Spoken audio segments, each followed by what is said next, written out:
Watutebya mangana yo mwerio igoro Yesu bali yobo Kristo boigo na wakupigana na wewe hawatakuweza kirebo na togo chigokora. Kuna watu video najua kuna watu wengi wanatuangalia. Wengine wanaelewa Kiswahili ama wengine wana lugha yetu hawaielewi sana kabisa. Ndio maana natumia Kiswahili na tuwe radhi. Kwa hivyo vile ambavyo unazungumzia wewe ambaye unamtazama, wewe ni kijana ambaye unamtazama, ama ni mama, ni mzee ambaye umepitia hali ngumu sana. Ninakuambia kwamba popote ambapo uliko usifa moyo na situation ambayo uko kwa sasa.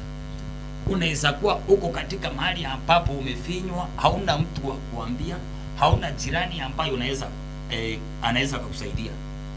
Wewe vile ambavyo uko hapo, kuanzia leo anza kujifikiria mahali ambapo Mungu amekutoa. Yaani chite kama mkutano tu, ujiulize mahali ambapo Mungu amekutoa na mahali ambapo umefika unaelekea wapi?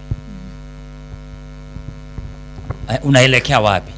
Kwa hivyo kile ambacho ninakuambia kwamba wakati ambapo unajiita mkutano, ninajua ya kwamba kuna mengi ambayo utaanza kuzungumzia mwenyewe, utaanza kujiuliza mwenyewe, maana nimekuambia ya kwamba watapigana na wewe na hawatakuweza. Kuna kitu ambacho umejaribu kufanya lakini umekufa moyo. Yule ambaye ako ndani yako ni mkubwa, yule ambaye ako ndani yako ni mshindi. Wacha nikuambie vile ambavyo unaniangalia kutoka mahali hapo, hiyo situation ambayo uko ndani ni ya magonjwa. Najua kuna wagonjwa mahali pale hata wanatuangalia. Ninajua kuna mtu ambaye ako na shida mahali pale anatuangalia. Ananiuliza ya kwamba pastor, kama mimi nimefinywa, nimeshindwa la kufanya la kutenda, watoto wangu wako nje, hata kesho sijui vile ambavyo wataenda shule. Ninakuambia ya kwamba chochote ambacho adui amekupangia siku ya leo, nataka nikuambie ya kwamba vile ambavyo uko hapo, Biblia inasema in the book of Isaiah 54 verse 17, there is no weapon formed against your life shall prosper. Hakuna silaha yote itakayoinuliwa juu yako itadumu.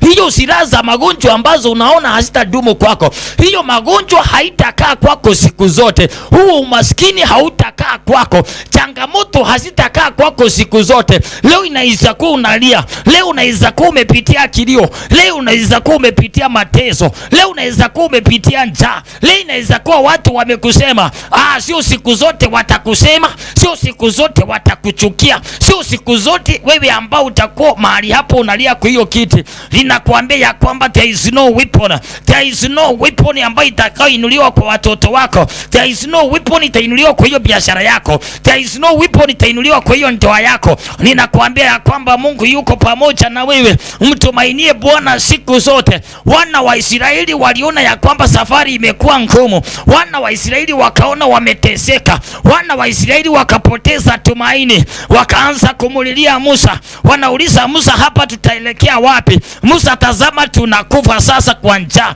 Musa, tazama watoto wetu wanakufa. Musa, tazama mifugo zetu zinakufa. Wakaanza kumulilia Musa. Wakafikiria ya kwamba Musa ndio Mungu. Wakaanza kuweka tumaini lao kwa Musa. Wakaanza kugombanisha Musa. Hata Musa naye akashindwa, mimi ni binadamu, sijui nitafanya nini nikaweza kusaidia wa watu. Mungu, sijui nitafanya nini, maana wewe ndio ulinituma. Musa akainua macho yake juu. Musa anaambia Mungu, tazama, ona vile watoto ulionituma wananisumbua. Mungu anaambia Musa, waambie ya kwamba hao wa Misri waliowaona hawatawaona tena. Hiyo shida ambayo wanapitia hawataona tena. Mateso ambayo unapitia hautateseka tena. Hiyo situation ya magonjwa imekusumbua. Watoto wako wako nje leo ndio, lakini kesho Mungu anaenda kuleta solution. Mungu anaenda kuleta njia. Anaambia Musa ya kwamba waambie wasimame wakatazama uwepo wa Bwana. Wakasimame wakaone kile ambacho nitawatendea leo. Hata wewe nakwambia mahali popote unatazama, wewe ambaye unaniangalia, ninakwambia siku ya leo, ukaweze kungoja uwepo wa Bwana. Wewe kama ali hapo ukaweze kungoja uwepo wa Bwana. Sio ukae tu ukilia, sio ukae tu ukicheka, lakini ni kukaa kwa maombi, ni kukaa kwa neema ya Mungu, ni kukaa katika neema za Mungu sikakubebe. Maana utukufu wa Bwana ukishuka, anaambia Musa ya kwamba waambie watanyamaza kimya nami nitawapigania. Kuna wakati inafika tunanyamaza. Wakati unaomba sasa, umemaliza kuomba unanyamaza. unaacha Mungu akapigane. Unaacha ukaweze kuona matokeo ya Mungu. Lakini mtu anaomba leo kanisani, asatoka ameanza kucomplain. Wewe unaomba leo unaanza kucomplain. Unaomba leo, kesho unataka ukapokee miujiza. Unataka uombe kitu leo na ukakipate immediately. Unataka ukaweze kuomba leo na kikatendeke. Wacha nikuambie, hakuna kitu unaiomba saa hizi na ukaweze kupokea saa hii. Kuna kile ambacho ndio kitakuja kwa muda wake. Kinaweza kuja baada ya even 2 hours. Kinaweza kuja even baada ya siku moja. Kuna kingine kinakuja baada ya mwezi ama mwaka. Lakini patience imekosa ndani ya watu. Watu hawataki kungoja. Shida ambazo iko kwa vijana hawataki kungoja. Shida ambazo iko kwa watu hawataki kungoja.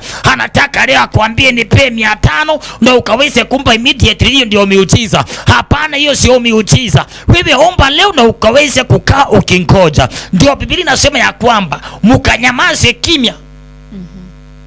Mkanyamaze. Wakati unanyamaza unaongoja result. Unaongoja Mungu akaweze kutenda. Mungu akaweze kupigana. Wewe ambaye uko mahali hapo, wakati kama umeomba, saa zingine tulia. Tulia. Patia Mungu nafasi. Sio kwa hata kanisa. Hii kanisa haina Mungu. Hii kanisa haina Mungu. By the way, abange mbaroto kunganye kanisa. Rero kugenda PAG mambinore deliverance